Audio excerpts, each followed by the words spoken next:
Namo tassa bhagavato arahato samma sambuddhassa. Namo tassa bhagavato arahato samma sambuddhassa. Upaniyati loko aduwo atano loko anabisaro. Asaku loko sabang pahaya gamaniyang uno loko atito tanha dasoti.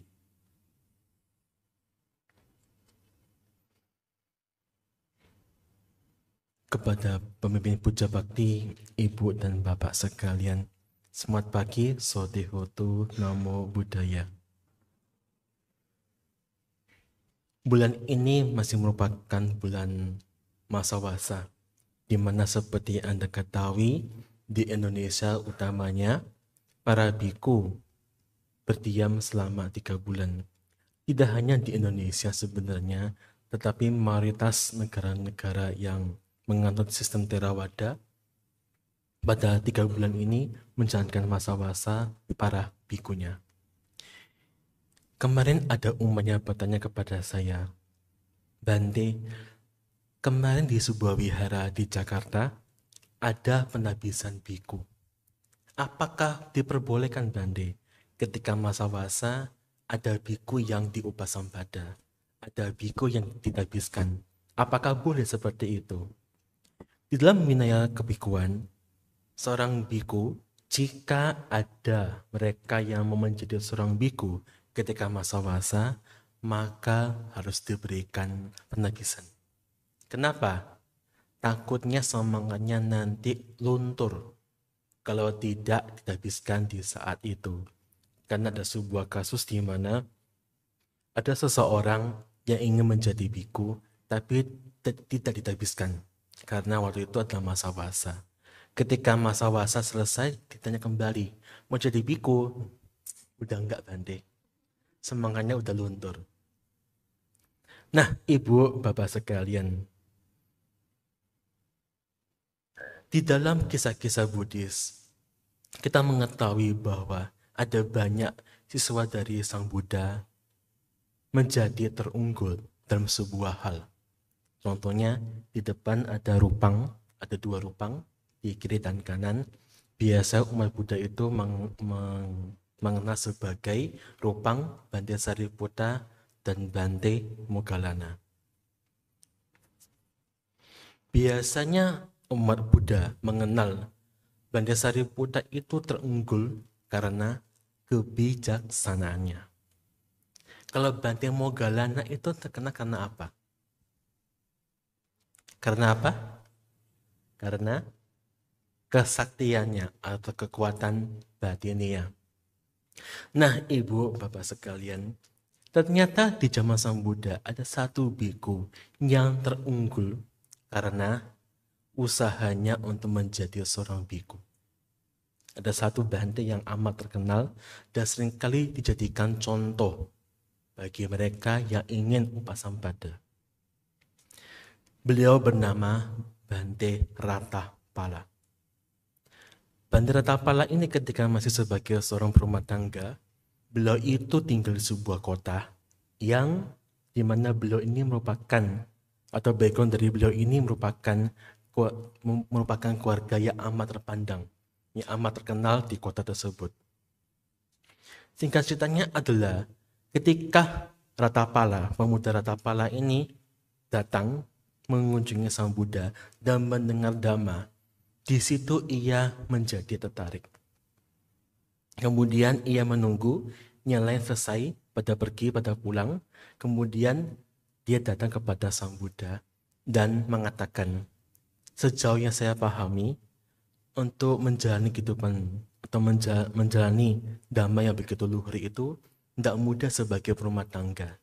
Maka saya memohon ditabiskan menjadi biku. Di situ Sang Buddha bertanya, apakah Anda mendapatkan izin dari orang tua? Belum ada izin, Bante. Oh, Santa Taggata tidak memberikan penabisan jika tidak mendapatkan izin dari orang tua. Ya, baik Bante, saya akan usahakan dapat izin dari orang tua. Kemudian, pemuda Ratapala pulang ke rumah dan minta izin kepada orang tuanya. Ketika minta izin, sudah pasti atau kebiasaannya tidak diizinkan, tidak diberikan izin. Bahkan sampai berkali-kali pemuda Ratapala meminta izin. Tetap tidak diberikan. Di sini pemuda Ratapala bertekad, saya berbaring di sini. Pilihannya cuma dua. Satu, saya mati di sini atau saya menjadi biku. Mengapa bisa mati? Karena di situ dia berbaring, tidak makan, tidak minum. Orang tua digitukan biasanya tidak tahan. Apalagi pemuda Ratapala ini merupakan putra satu-satunya, putra tunggal dari keluarga yang amat terkenal. Orang tua berusaha membujuk agar Ratapala makan supaya tidak meninggal. Tapi pemuda Ratapala tetap bersikukuh, bertekad, jika saya tidak diberikan penabisan sebagai seorang biku, saya pilih mati. Saya yakin ibu bapak kalau digitukan pasti gimana rasanya ya. Kalau Anda punya anak, kemudian anak Anda seperti itu, bagi orang tua pasti berat. Orang tua tidak mampu membujuk Ratapala supaya makan. Maka meminta bantuan teman-temannya Ratapala agar membujuk Ratapala mau makan. Ternyata hasilnya sama. 3 kali dia dibujuk, tetap tidak mau. Tetapi teman-temannya ini mempunyai pemikiran yang lebih luas daripada orang tuanya. Teman-teman Ratapala mengatakan kepada orang tua dari Ratapala bahwa jika Anda nggak kasih izin jadi biku, Ratapala akan mati. Lebih baik Anda kasih izin, Anda masih bisa lihat Ratapala. Nanti kalau Ratapala jadi biku tidak bahagia, akan pulang kok. Jadi jangan khawatir. Nah, orang tua digitukan, nah dia lebih bisa terima. Kemudian mengatakan, ya kami kasih izin Ratapala menjadi biku, tapi dengan satu syarat. Nanti ketika jadi biku, tetap pulang ke rumah. Ratapala mengiyakan, dan singkat cerita dia menjadi biku. Setelah beberapa lama kemudian, Bante Ratapala ini adalah biku yang penuh dengan usaha yang kuat, kemudian mencapai tingkat kesucian Arhata. Dan sesuai dengan janji beliau, ketika selesai menjadi Arhata, maka beliau pulang ke rumah. Dan Bante Ratapala ini meminta izin kepada Sang Buddha untuk pulang ke rumah. Di situ Sang Buddha melihat dengan kekuatan batinnya bahwa Ratapala tidak mungkin lagi kembali sebagai rumah tangga. Mengapa? Karena di zaman dulu banyak kebiasaan orang yang pulang ke rumah itu biasa lepas jubah. Para biku yang pulang ke rumah itu biasanya lepas jubah. Maka dilihat, sudah tidak mungkin lagi Bante Ratapala ini untuk lepas jubah. Karena telah menjadi seorang Arhata. Maka diberikan izin kembali ke rumah. Ketika pulang ke rumah, sampai di depan itu, waktunya sedang pindah patah. Ketika lewat, di depan rumahnya, kelihatan bapaknya ada di situ. Di depan teras.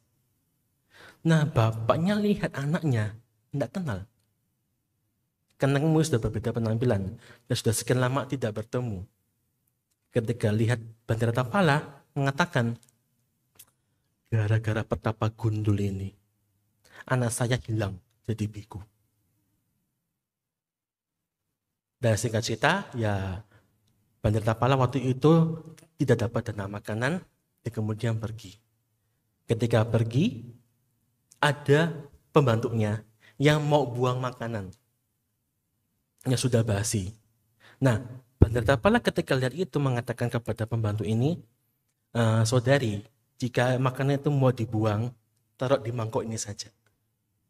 Dan taruh di situ. Ketika pembantu ini lagi ngasih makanan begini, dia lihat, kayaknya saya kenal deh siapa ini. Ya dari tangannya, lihat dari kakinya, ataupun dari suaranya. Ya saya kenal. Ini adalah Ratapala. Kemudian Ratapala pergi, biasa makan. Kemudian pembantu ini ngomong kepada majikannya, Ibu, tadi saya lihat itu ada Ratapala di sana. Oh beneran? Iya. Oh kalau itu beneran, mulai sekarang kamu bebas sebagai budak. Kemudian ibu ini mengajak suaminya, itu ada Ratapala, sudah pulang ke rumah. Ayo kita temui. Ketika ditemui, bapaknya kaget. Ternyata yang tadi disumpahi, yang dikata-katai, itu aneh sendiri. Kaget dia. Kemudian datang, lihat, loh, ini kok makan makanan basi. Kemudian bilang, emang di rumah gak ada makanan? Ini saya menggunakan bahasa saya sendiri ya. Di Sultan gak ada kayak beginian, gak ada. Saya hanya menggunakan bahasa saya sendiri supaya Anda paham. Emang di rumah gak ada makanan? Kan ada, ini kan rumahmu. Di situ Bandartapa mengatakan, bagi kami tidak ada rumah.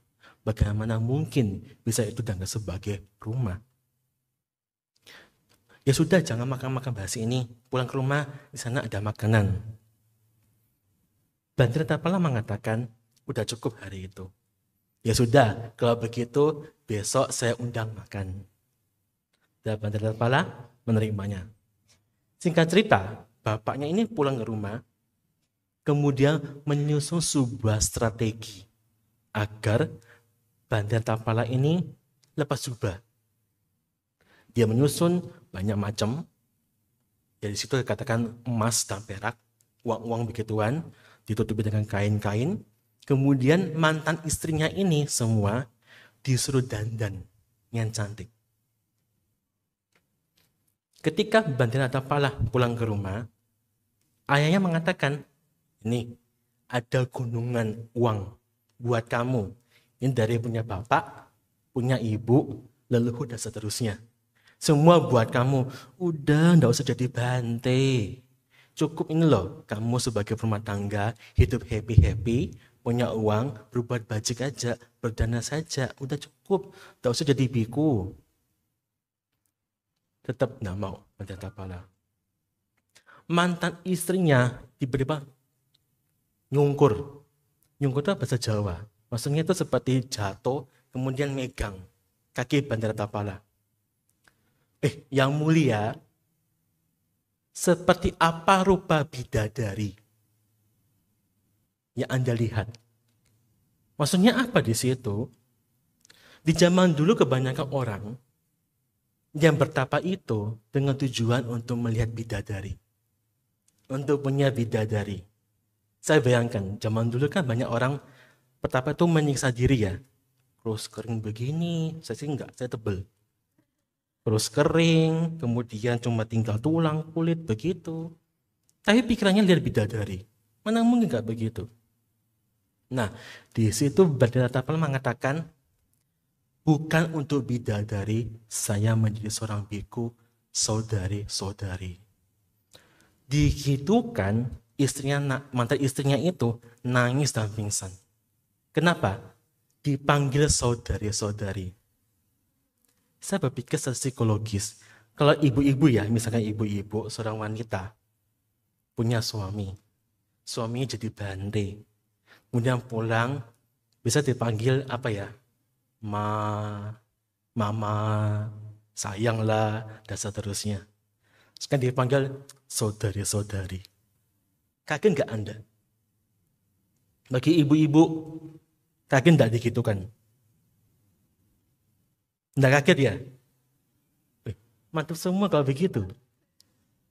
Bayangkan Anda dengan dia sudah berpuluh-puluh tahun sebagai pasangan, dia jadi biku, ketemu lagi, dia katakan saudari-saudari, dianggap tidak ada. Bukan apa-apa lagi.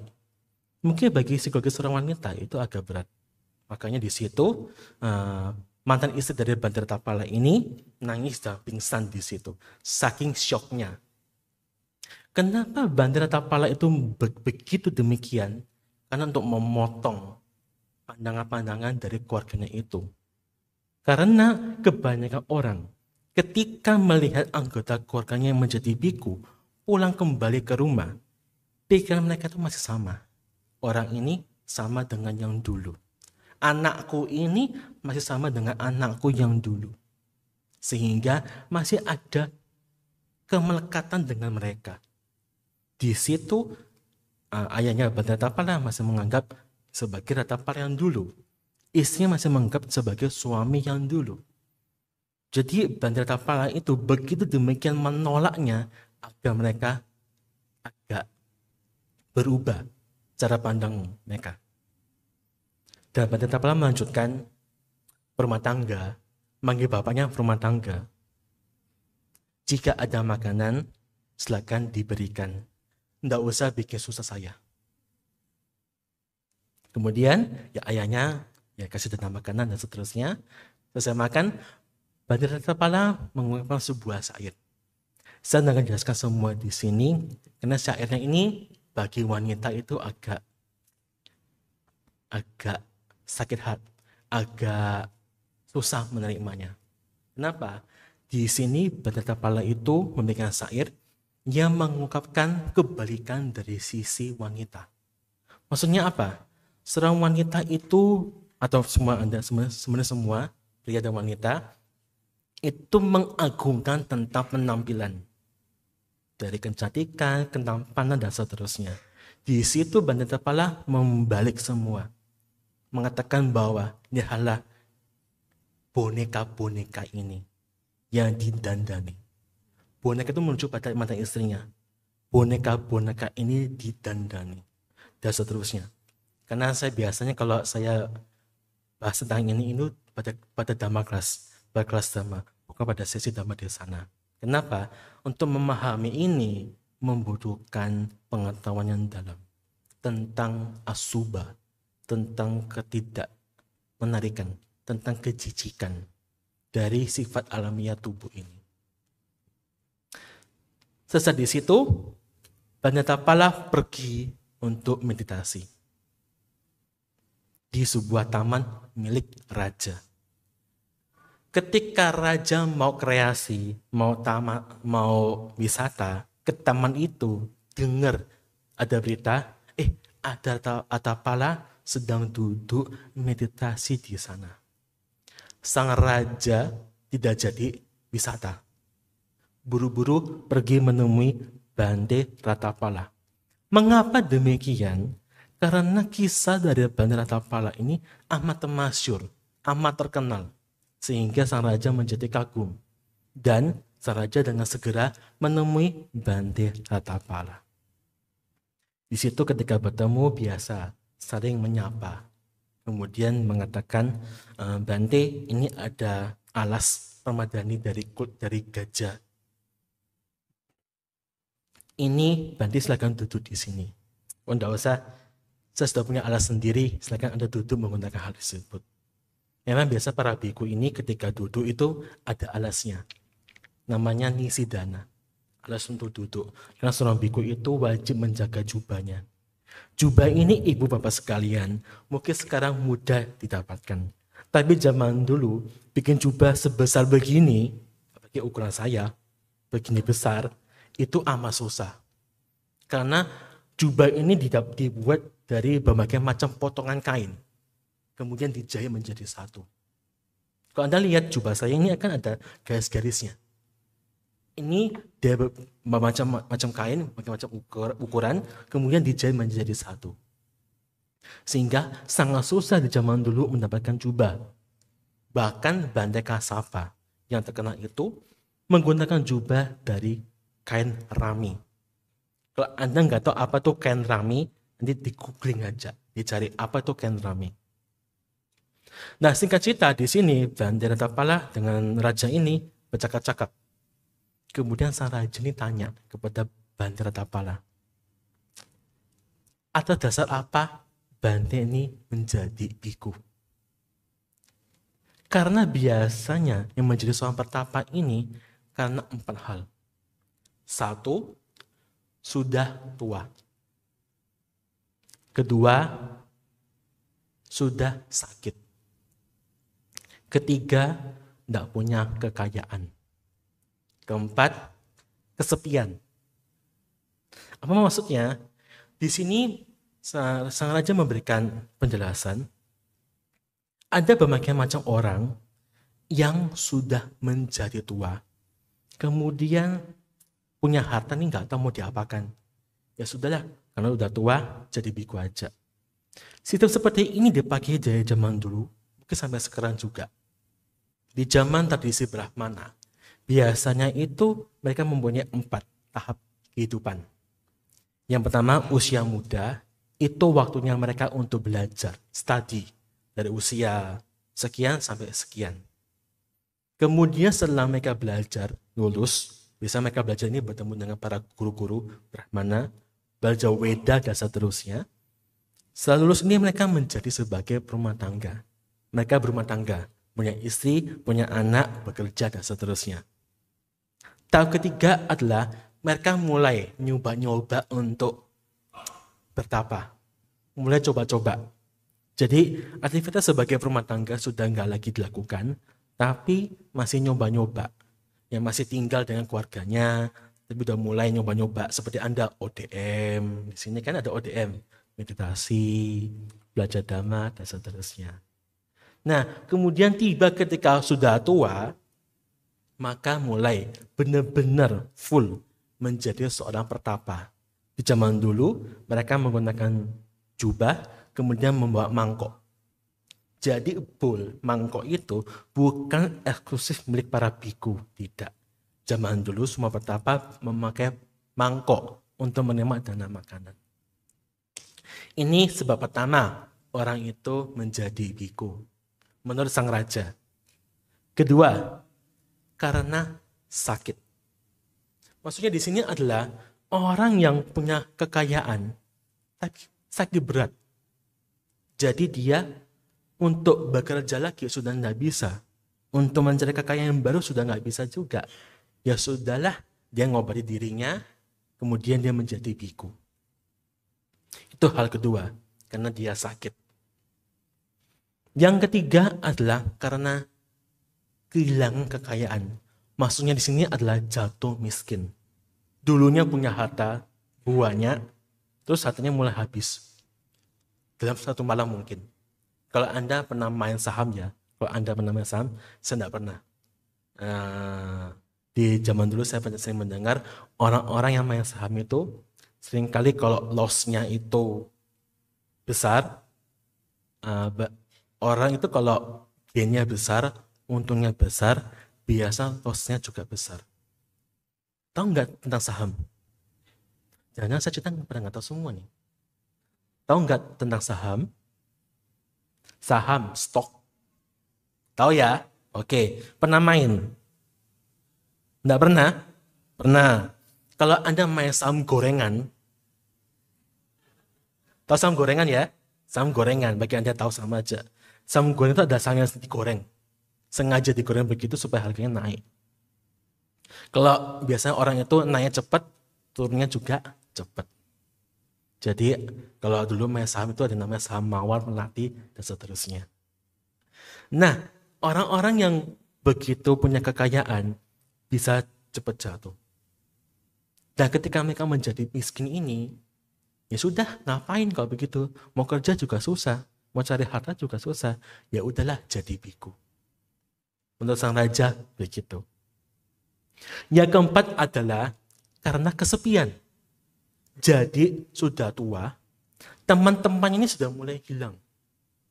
Pasangannya mungkin meninggal, anaknya mungkin sudah pada pindah kota. Kalau di sini saya nggak tahu. Kalau di daerah-daerah seperti di Jawa Timur, Jawa Tengah, kebanyakan umat Buddha itu mengeluh. Bante, anak-anak sudah pada pindah ke kota, Bante. Di rumah tinggal kami berdua saja. Masih mending berdua. Kalau sendirian bagaimana?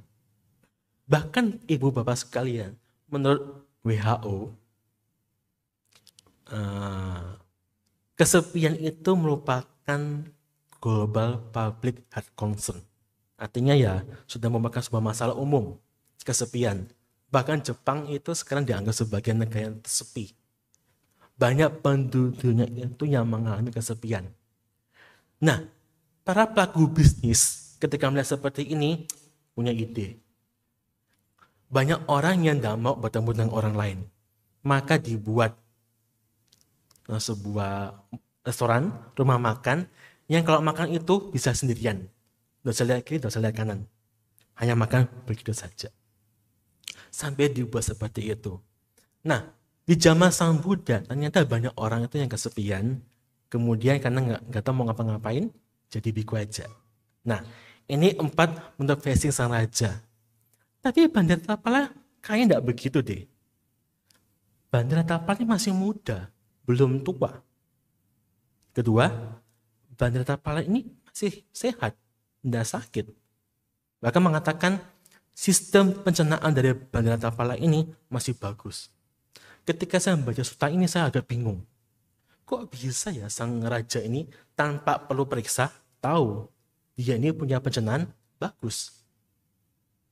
Mungkin bagi saya zaman dulu orang yang sakit itu biasanya memegang perutnya. Biasa begitu. Pernah sakit perut nggak?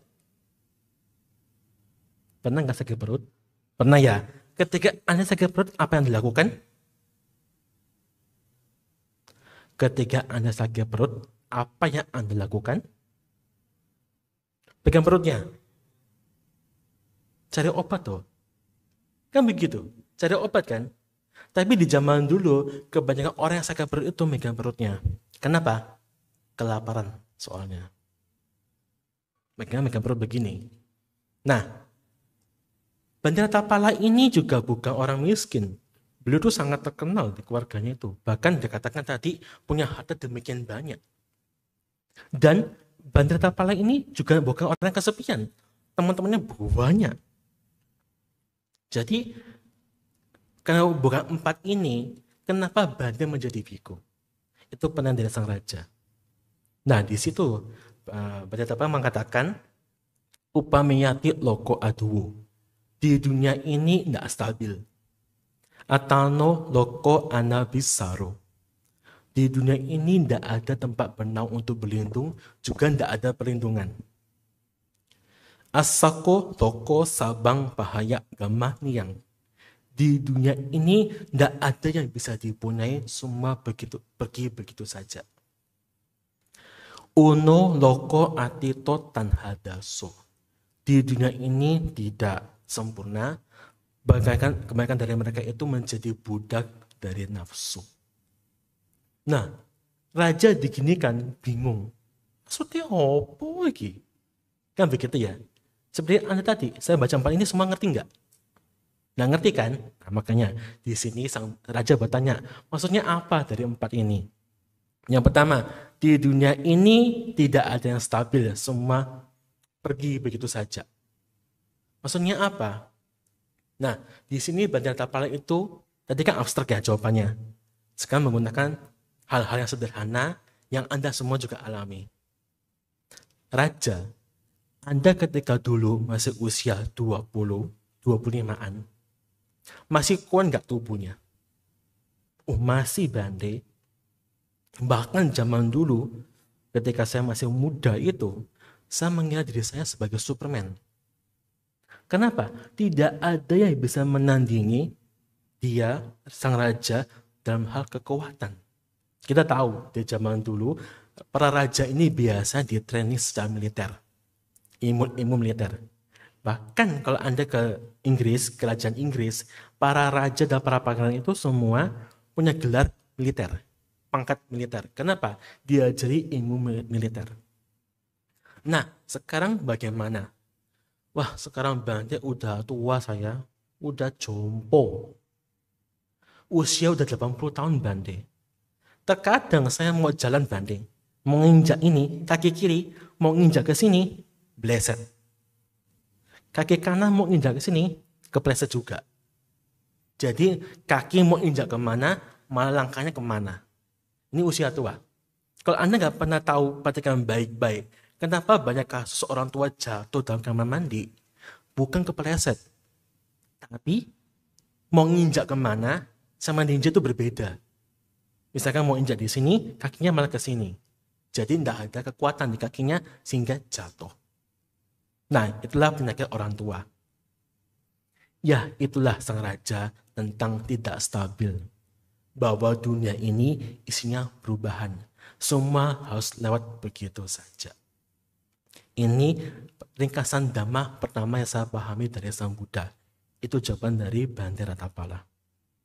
Yang kedua, dunia ini tidak ada tempat untuk berlindung. Tidak ada perlindungan. Dan di sini sang raja berusaha menyangkal apa yang disampaikan oleh Bhante Ratthapala. Oh, Bhante, di istana ini banyak pasukannya, banyak penjaganya, banyak pas pampresnya di sini. Banyak sekali. Kita sini aman. Kalau Anda bukan raja, mungkin Anda tidak ngerti ya. Bayangkan, Pusdiklat ini, wihara ini, katanya wihara paling aman di Indonesia. Loh kok bisa Bante? Sebelah sana Samsat, sebelah sana Garnisun, polisi dan TNI. Wihara paling aman nih. Tapi apakah terlindungi? Tidak. Kok bisa? Nah, Bhante Ratthapala bertanya kepada sang raja. Raja punya nggak penyakit kronis? Punya Bhante?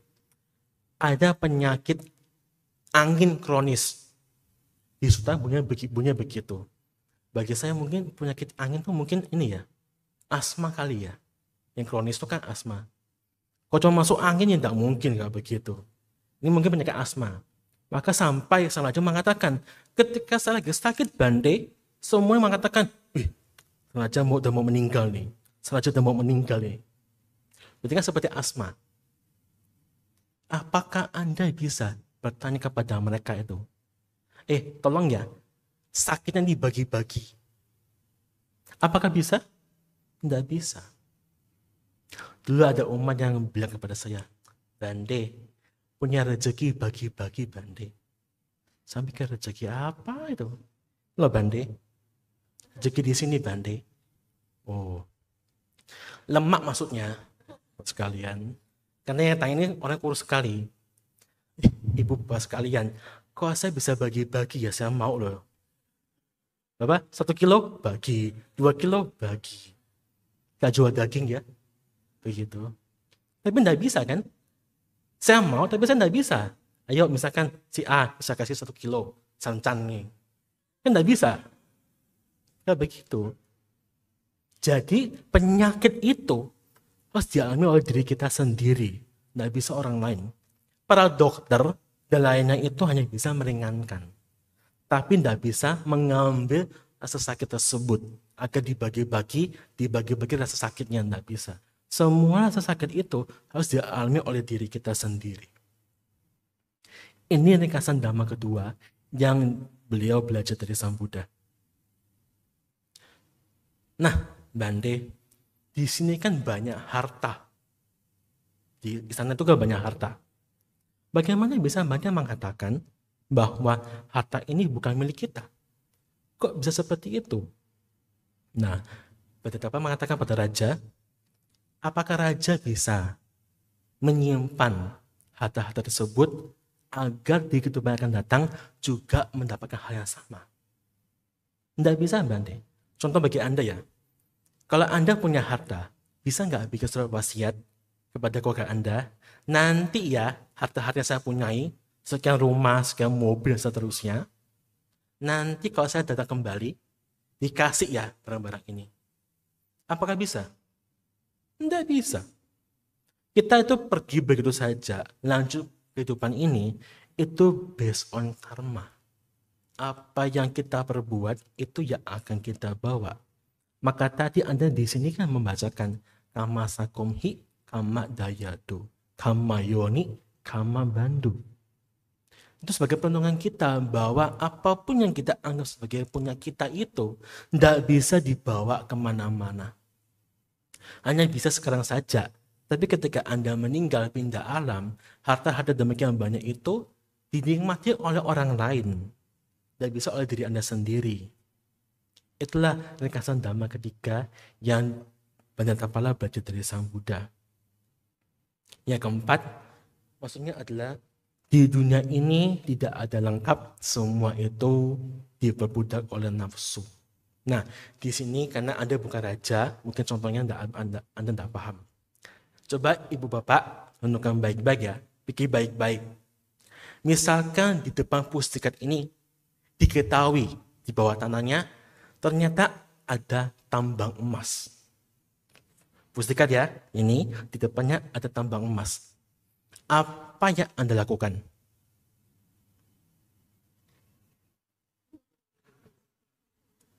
Kan tidak paham deh. Saya ulangi ya, di pustikat ini dapat kabar. Ternyata saat diselidiki, di depan jalan itu ternyata ada tambang emas. Apa yang Anda lakukan? Gali. Cuma satu yang jawab, semua ada diem. Mungkin takut ya, ini biara soalnya ya. Oke, saya ganti contohnya. Anda sekarang bayangkan rumah Anda masing-masing. Rumah Anda masing-masing. Ada para peneliti membawa bukti-bukti, ternyata di bawah rumah Anda ada tambang emas. Apa yang Anda lakukan? Gali. Kemudian setelah Anda gali habis, ada kabar lagi. Ternyata di depan rumah itu, bukan di rumahnya, di depan rumahnya itu masih ada tambang emas. Apa yang Anda lakukan? Gali. Sebelah kiri juga ada. Apa yang Anda lakukan? Gali. Belakang juga ada ternyata. Apa yang Anda lakukan? Kok diem? Apa yang Anda lakukan? Gali. Kan tidak mungkin toh, udahlah Bante saya diam saja, tak danakan. Kan tidak mungkin. Banyak orang tuh biasanya gali. Kecuali Anda sudah mungkin sudah mencapai tingkat kesucian. Ya udahlah Bante nggak butuh lagi hal-hal seperti itu. Nah ibu bapak sekalian, demikian contoh diberikan pada sang raja juga. Kalau raja itu mengetahui di negara lain itu, ternyata ada banyak harta yang bisa diambil. Dengan pasukannya sang raja ini, dia bisa mengambil harta tersebut. Pasti sang raja akan berusaha conquer, menaklukkan negara tersebut. Baik dari utara, kiri, kanan, dan seterusnya. Kalau Anda dengar kata-kata global warming, misalkan es di kutub itu mencair, apa yang ada di pikiran Anda? Es di kutub itu mulai mencair. Jadi lautan ini pada naik. Apa yang ada di pikiran Anda ketika mendengar seperti ini? Ada es mencair. Airnya naik. Ketika Anda dengar seperti ini, apa yang ada di pikiran Anda? Tenggelam toh. Iya kan? Katanya Jakarta itu kan prediksinya tenggelam ya. Katanya, saya sih nggak tahu.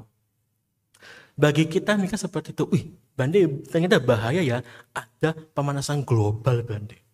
Ini yang dulunya ada dataran, sekarang jadi lautan Bande. Itu kita.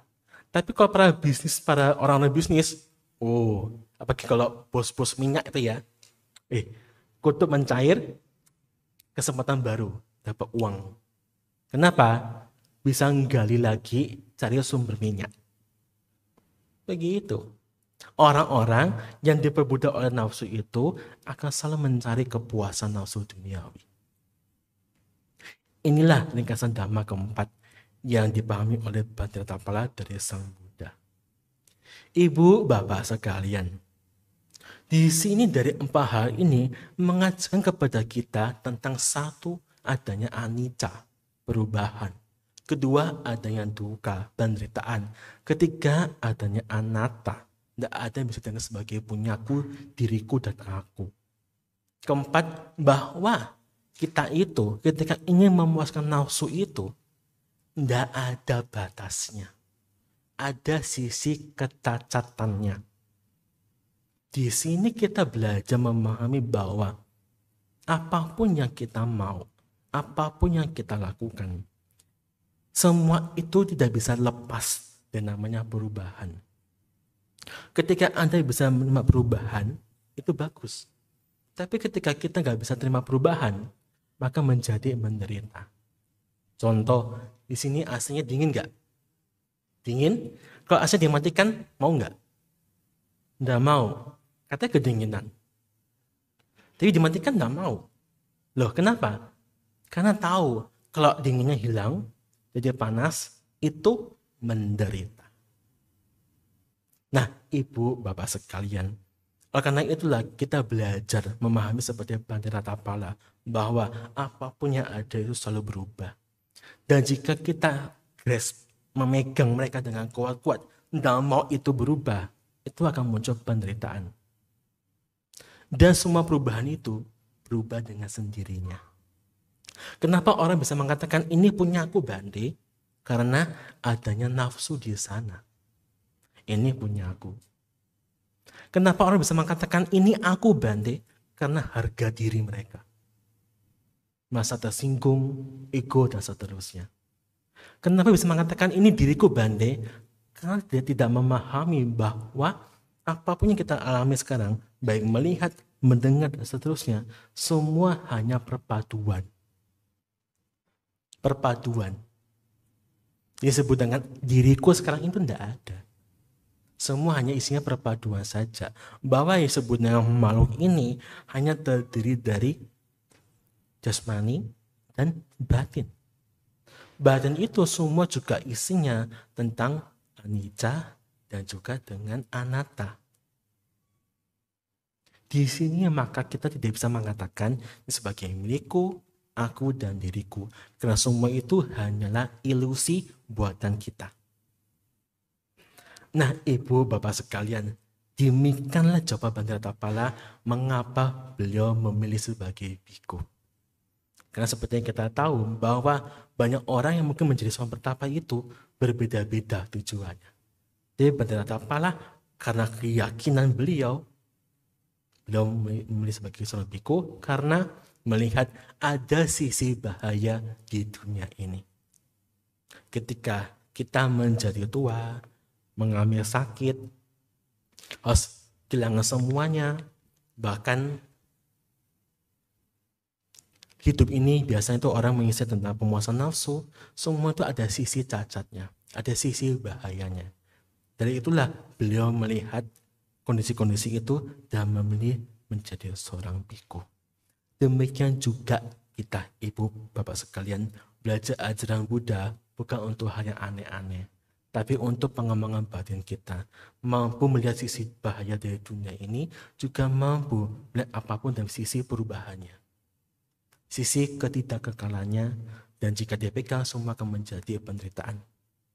Semoga Anda bahagia, semoga Anda paham, dan juga semoga Anda selalu maju di dalam Dhamma. Sadu, sadu, sadu.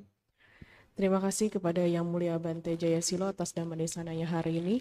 Selanjutnya persembahan puja dana kepada Yang Mulia Bhante yang diwakili oleh pemimpin puja.